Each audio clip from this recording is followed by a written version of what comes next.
I watched the first 3 episodes of Ironheart recently.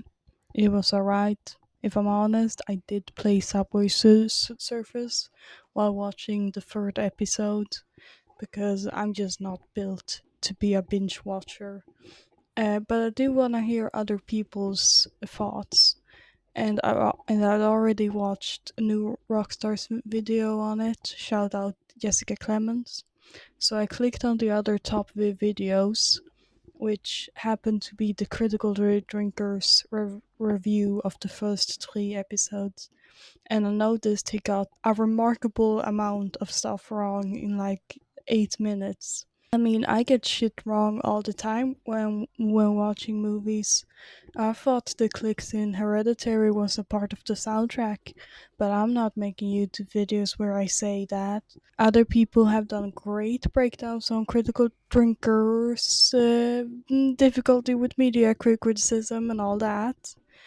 And I won't be getting into that. There are also some parts in the video that are clearly just there to act as dog whistles to his audience and as rage bait to get woke comments, and I will ignore that because it's stupid. This is just about the shit he got wrong that annoyed me. Riri's angry because she wants more resources to make Iron Man tech available to everyone. She does not want to make the suits available for everyone. She explicitly states that she intends to make Iron Man suits available for professions that save lives. The examples she uses are firefighters, search and rescue teams, and first responders. Her stepfather and best friend died in a drive-by shooting. If if for example first responders had had those suits, Riri probably thinks that like maybe they would have gotten there in time to save her loved ones. That's why she wants to build tech for that type of profession. And become even more famous than Tony Stark. While Riri does say she wants to make something iconic and important, I think ignoring or even missing the main emotional reason behind Riri's actions, being a want to save her loved ones, is really simplifying her motivations. As I said, she wishes she could go back in time and like make a way to save her loved ones. It's quite obvious. When asked why she builds suits, her most common answer is isn't to be bigger than Tony Stark or anything even relating to Tony Stark. Her answer is because I can. This phrase is repeated and pointed out several times. Because I can was what her stepfather would say in response to people asking why he fixed cars and all that. Again, it is clearly connecting Riri wants to make suits. They connect that to her grief over not being able to prevent her loved ones' deaths.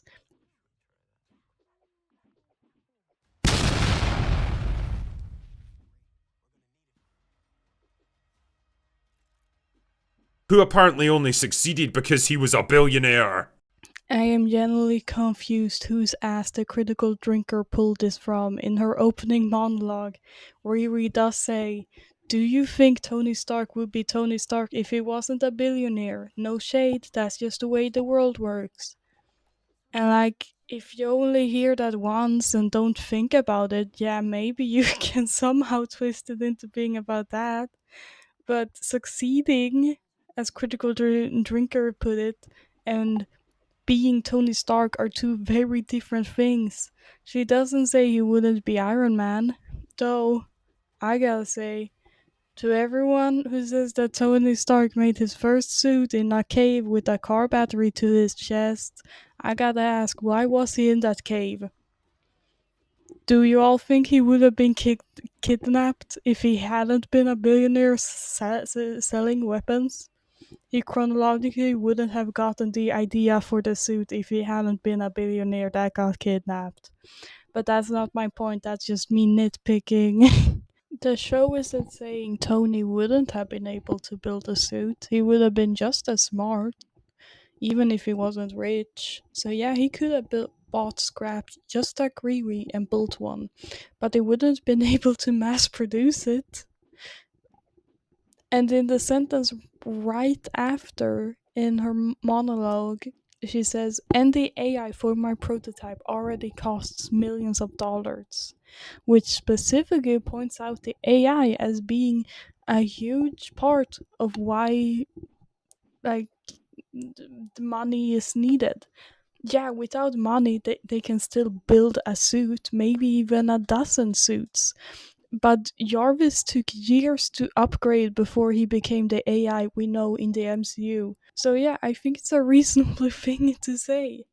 And also, I think the critical drinker focuses too much on the Tony stuff. When in the show, surprisingly, Tony isn't brought up much, in the text at least. Obviously, intertextually and thematically, he hangs over the show, but in the first episode, his name, Stark, is mentioned 5 times, two of which I have already read just now. Another time when Riri says that she wants to continue Mr. Stark's legacy, not override it, not become bigger than it, continue it. And another when she mentions that Mr. Stark is the reason she got an MIT scholarship. And lastly, he's mentioned because of something that we will come to later. But overall, Stark is not brought up much. By the way, the second episode, Stark is mentioned a whole amount of 0 times. Third episode, 5 times, only during the conversation where Zeke is revealed to be Obadiah Stane's sons. Nothing substantial. Also, I hate to break it to you, sweetheart, but there's a very obvious reason why Iron Man suits aren't widely available in this world, and if you stop to think about it for just a second, I'm pretty sure you'll figure it out too.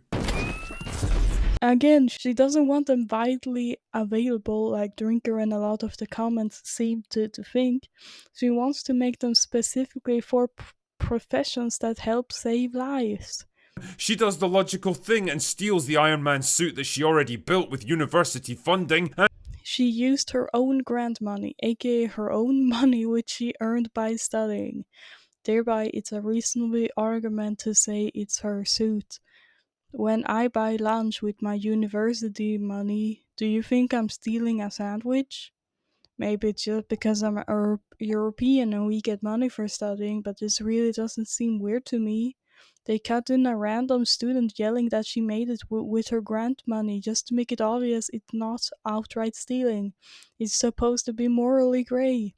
Personally, I think it was as stupid as the decision of her. But if you need the moral lesson to be ultra clear, Riri gets punished by her rash decision making immediately afterwards when the suit crashes and gets fucked up. It's clearly not a good decision, and it's almost as if the first 10 minutes of the episode are setting up character flaws that Riri will have to deal with. you know, for a show that's all about challenging racial stereotypes, When has this series been marketed as being about racial stereotypes? I mean, I haven't seen all of the trailers, but in the ones I watched, they don't bring that up. They bring up that it's set in Chicago, yeah, and they mentioned that Ryan Coogler is executive producer. And yeah, the main cast are black and live in a racially diverse town, so yeah, obviously race will naturally play a part, but it's not like it's the main theme of the show. It's not about challenging racial stereotypes. It just has characters that are not white. Again, whose ass is he finding these takes in? back home in Chicago, she clones her own brain to make an AI for the suit, which I guess is something you can just do now. I agree, actually, this part was confusing and not that well explained. First time watching, I thought she was charging the suit, and that's why all the electricity went out. And it somehow morphs into her dead friend Natalie. Not somehow. The show wants you to assume at first that it was a rethinking slash dreaming of Natalie while she was uploading the AI that made the AI morph into Natalie. But we later get hints of the Natalie AI knowing way more than she is supposed to. This somehow, as he puts it, isn't a somehow, it's actually a mystery the show is waiting to reveal the answer to. It deliberately doesn't tell you exactly how the AI morphed into her dead friend. Sometimes something isn't that badly explained somehow, sometimes it's just a mystery. He also describes Natalie's personality as being one of a teenage girl because she is a teenage girl. She died a few years ago, remember? Riri is like 20 or something. Yeah, she would be a teenage girl then. He's allowed to think she's annoying. I also, but he also makes fun of her for fucking the missions up. Who constantly fucks things up for the main character? Which again, her going against what she's told is a part of the mystery I just mentioned. We are supposed to wonder how an AI is sentient enough to fuck things up. Because we know other AIs like Jarvis don't do that. And yeah, we are supposed to be a bit annoyed about it because Riri gets annoyed by it. Who offers the chance to join his ethnically and sexually diverse criminal gang? I am so confused. I don't mean to sound like a holier than thou person, but I really did not think about the gang's racial diversity at any time other than when one of them threw out a reference to Sicily. Shout out Sicily, I guess. The show takes place in Chicago, and I googled it just to check, but Chicago, the population consists, according to 2020 statistics, of 31.4% whites, 29.8% Latinos, and 28.7% black people, with it taking place in a neighborhood which mainly hosts black families. So yeah, I think it makes sense for people there, people living there, to look like this. I can't state enough how this just looks like a group of 20-year olds friends in Chicago, and I'm European, so I'm not even that known in Europe in American stereotypes. But it looks normal to me. I didn't think about it. If you want more statistics, Chicago does have the third largest queer population in the US of A, but I don't see where that matters, since no one in the show is stated to have any certain sexuality. The only references we get is Natalie saying she wants a night with Force Hammer, wink wink, which is heterosexual, and Riri's mom asking if Riri has a boy over. And then when Riri doesn't respond, the mom asks if she has a girl over. Because Riri was making weird noises in her room, which isn't saying anything about Riri's sexuality since she doesn't answer. It's just a joke about the mom thinking her daughter is up to canoodling. So far, there's no romance except Riri maybe flirting with Natalie's brother. I don't know, I'm bad at reading vibes. But the only references to sexuality we've gotten has been to straight ones. Unless Drinker just sees the characters and like some of them having died here and shit and just assumes stuff. Including this, uh, unique individual.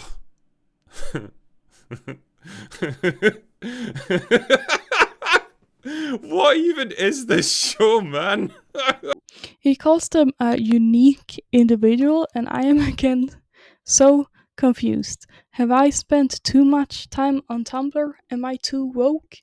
The makeup isn't even that outrageous. It's some green eyeshadow and some green nails. They're not even in drag. When I heard that Shea Coulee was gonna be in the show, I thought they were gonna be in drag, but they're not even in drag. They're in drag for like 2 seconds in a cutaway scene, which is lit so dark that I barely even saw it. But otherwise, it's just some makeup that would look perfectly normal and fine on any AFAB woman.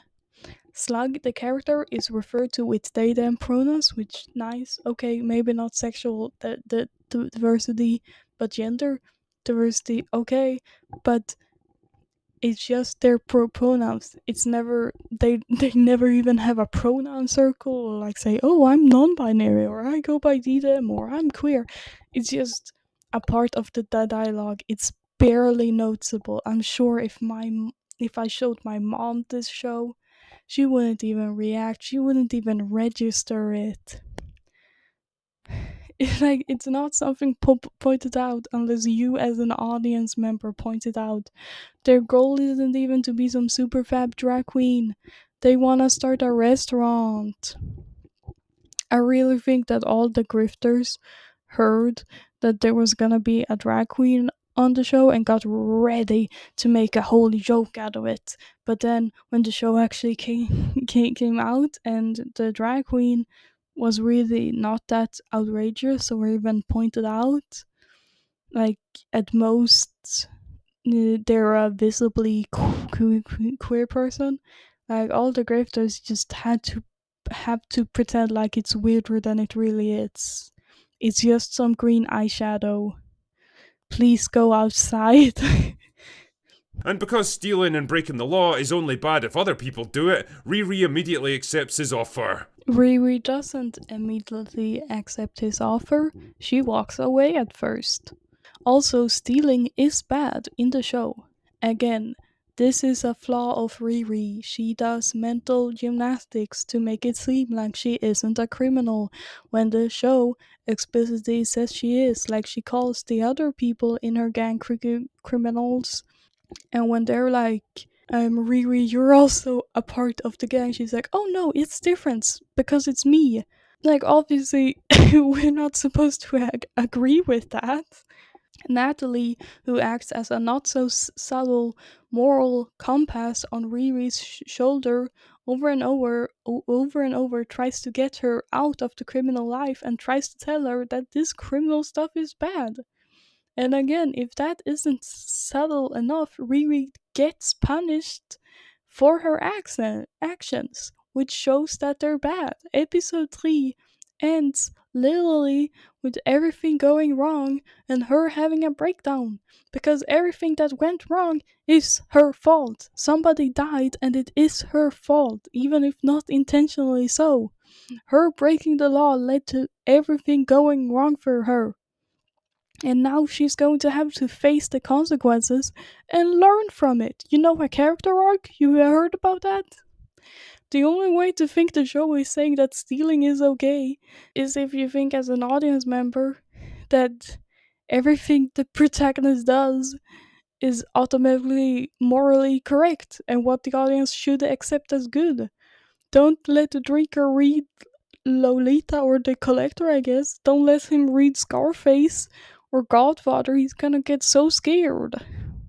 On the vague promise of financial rewards later. It's not vague, the money is right in front of her. He literally gives her money. It's not vague, she can see the money with her eyes. That's why she's taken in so easily, because she's rash and makes rash, unthought decisions when her goals are right in front of her. Immediately caves into her demands, gives her everything she wants, and acts like a complete simp for the rest of the show. That's not what that word means, but whatever. Again, he starts off being weak-willed, sure, but then his character develops. Like, his whole character arc is him developing from being a so-called simp to someone with a spine. He blackmails Riri later. Oh my goodness, what are the chances that the one and only white guy in this show would turn out to be a completely submissive pussy? The blood sibling is also here, who is also a white man, as far as I can tell. I'm not really sure, because again, they don't go into all of the characters' identities. It's not like we've gotten pronouns for all of them. They haven't pointed this shit out. Then Drinker lists a bunch of ways the show is bad in similar ways as other Marvel projects are, which I won't comment on because I haven't seen those projects because they did not interest me, which is something you can do. Too bad Drinker's job is to watch projects he has no interest in, to complain about how he has no interest in them. One must imagine Sisyphus making angry YouTube rants about that damn DEI rock. The show even makes a point of her not wanting to diss Tony Stark, implying that she actually could and should verbally destroy him. I actually think it's reasonable for random citizens of the MCU Earth to be a bit snarky about that billionaire superhero. Remember, he created Ultron and fucked a lot of shit up. And he did good stuff as well. As they don't know him on a personal level, or what his motivations are, or what drove him, or that he cared about Earth and all that.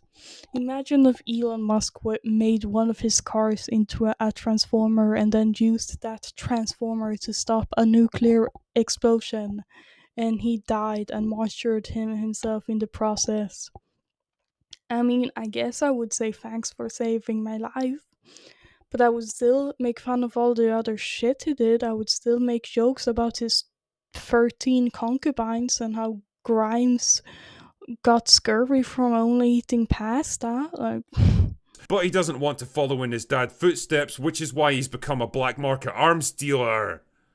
Wait, what? He's not a dealer, he's a collector. In the show, it stated he has never even touched anything that he's bought. Dealing implies selling to others. He just collects. Also, you can absolutely tell this show was commissioned during a very different time in American culture, from the murals of dead community members to the Black Lives Matter posters. Does Drinker think murals of dead community members is a thing that only happened around the BLM movement time? Does he not know there are still murals being made today? Does he not know people still engage in BLM and has posters of it? Also, I had no idea there was a BLM poster. It's very miserable, unless you're looking for shit like that. With this comment, I I start genuinely thinking Drinker doesn't go outside, because how does he not know that murals are still a thing? Okay. Lastly, I just want to say that it's weird as fuck to never bring up the main theme of the show in a review of the show.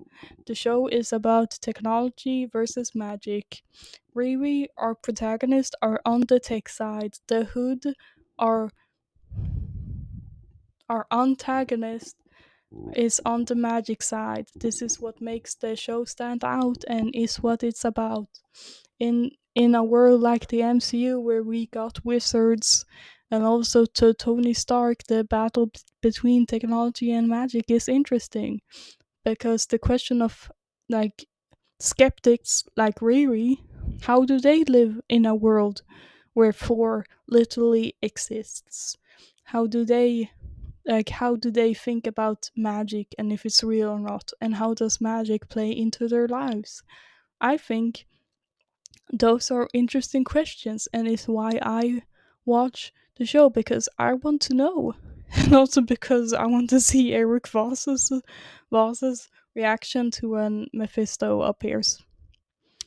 The show also discusses protagonists and so-called heroes doing morally wrong shit and then facing the consequences of it, and how just because they're a protagonist, they don't always do the correct stuff.